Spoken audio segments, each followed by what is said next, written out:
So, good afternoon, dear students. Today we start another topic. Actually हम continue कर रहे हैं बीएससी पार्ट सेकंड में transition elements. Finally, fine. I'm giving my introduction first of all. Myself, Dr. Ashish Garg, Associate Professor in Chemistry, State R.M. Bhuiya, Government College, Ramgarh, Shekhawati, District Sikar, Rajasthan. So we are continuing our color and spectral behavior of transition metals. मैंने इसके पहले 7th A part upload किया था और ये उसी का continuation में प्रोसेस है. मैंने 7th A पार्ट के नीचे लिखा था example in next audio visual. तो ये उसी का पार्ट है. आपको अपना प्रेजेंटेशन एग्जामिनेशन में जब देना है तो उसमें दोनों पार्ट ऐड करने हैं. And I think this is the complete explanation of colour and spectral properties of transition elements. So here what we see देखते हैं हम क्या है यहाँ पर. This is hexaaquo titanium, right. यहाँ पर हम टाइटेनियम का वाटर लिगेंड के साथ H2O के साथ कॉम्प्लेक्स है तो उसकी कलर प्रॉपर्टीज को एज ए एग्जांपल हम एक्सप्लेन करते हैं. So what's going on here? This complex is dark violet, or this is the purple color, that is blue plus red. Blue plus red. So the एक नया रंग बनता है. हिंदी में इसका नाम है नील लोहित. मैंने इस टेबल में इस जगह पर having one unpaired electron, number of unpaired electron 1, then colour किस तरह का है, purple. It's like violet, likely to be violet, but it is the purple color, right? Very interesting properties of transition elements, color properties. बड़े different shades इसके formation होते हैं. यहाँ पर हम हमारे बीएससी पार्ट सेकंड के सिलेबस के हिसाब से इसे हम देख रहे हैं. तो हम देखते क्या है यहाँ पर कि titanium, this is the titanium, atomic number 22 and the electronic configuration 3d2 4s2. Now this titanium 3+ and the electron configuration is 3d1 4s0. यहाँ पर 3d+, इसका this is the plus, this is the neutral ligand, fine.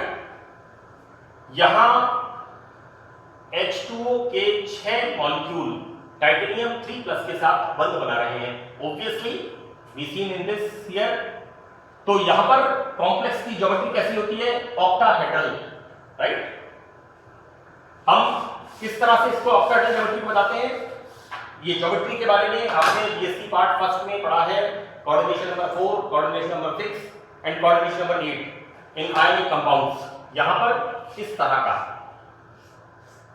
इस तरह से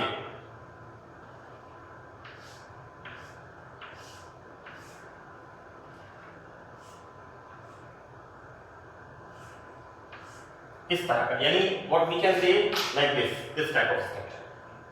this is the octahedral 1 2 3 4 और नीचे 4 and octahedral. यहां पर 1 2 3 4 एक ऊपर एक नीचे, तो 6 लिगेंड्स हो गए. यहां पर 6 ligands approaches to the metal and formation है ऑक्टाहेड्रल ज्योमेट्री. तो दिस बीच में यहां पर होगा, this is titanium like this. इस तरह से यहां पर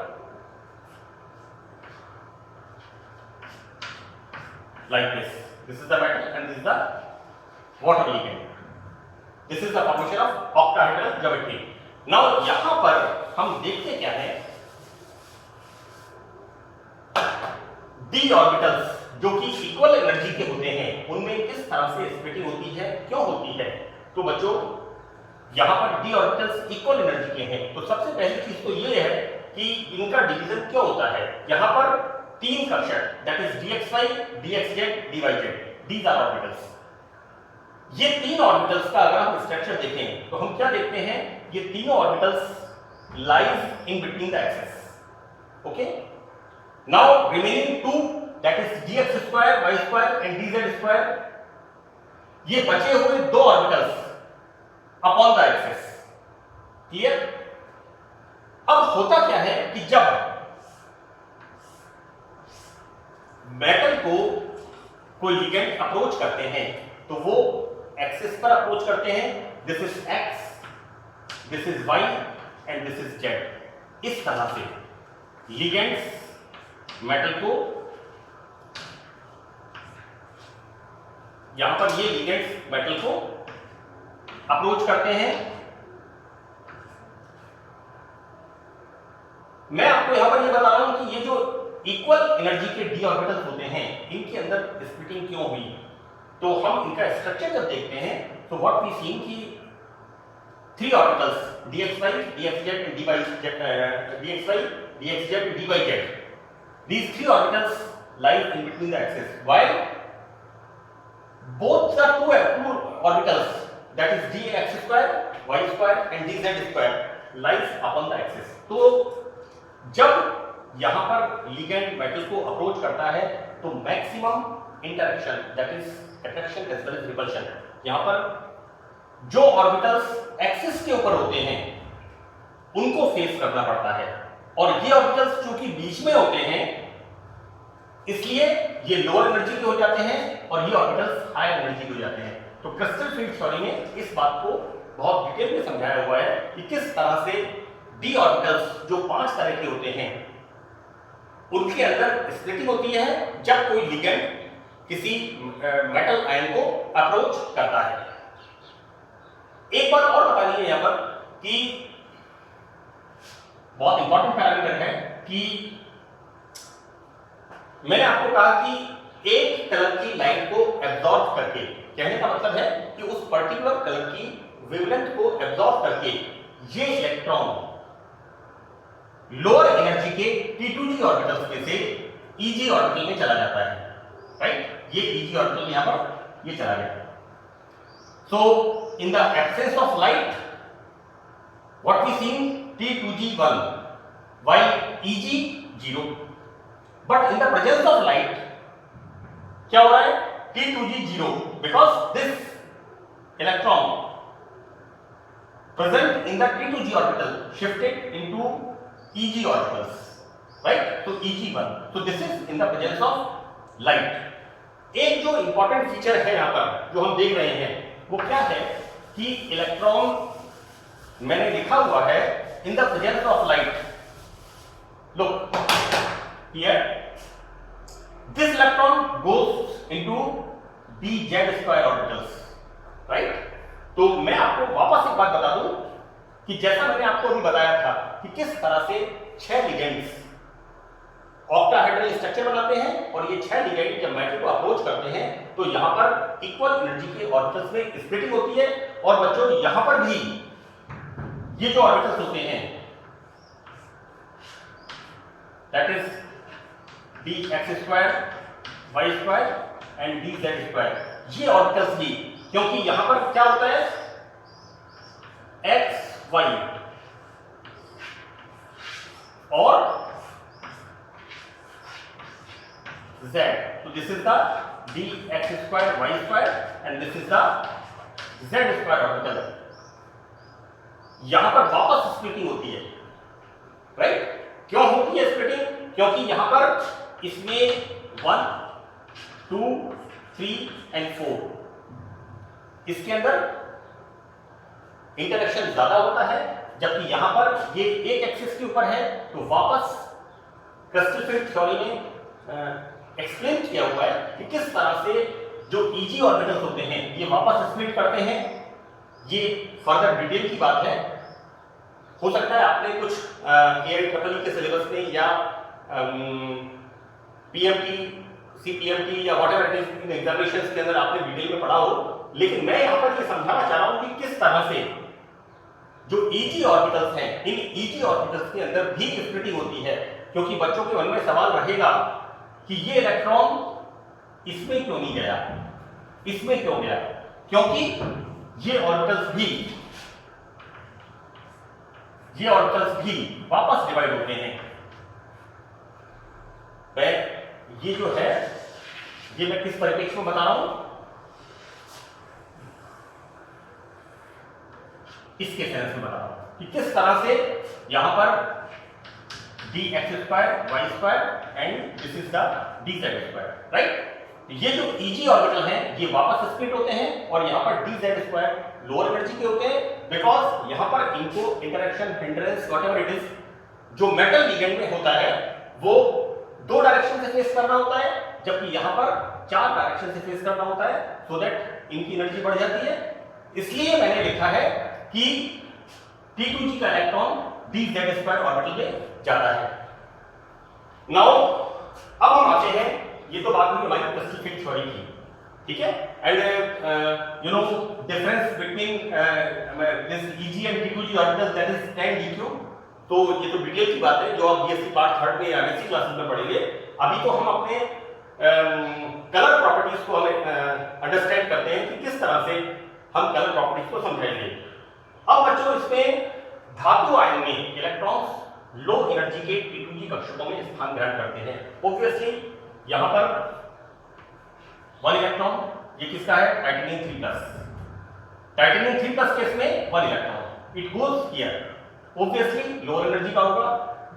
अब जब इसके ऊपर विजिबल रीजन से लाइट गिरती है तो T2g का एक इलेक्ट्रॉन दिस लाइट को एब्जॉर्ब करके, यहां पर मैं फिर आपको बता रहा हूं ये एब्जॉर्प्शन है एक पर्टिकुलर लैम्डा का एब्जॉर्प्शन, एक पर्टिकुलर लाइट का एब्जॉर्प्शन।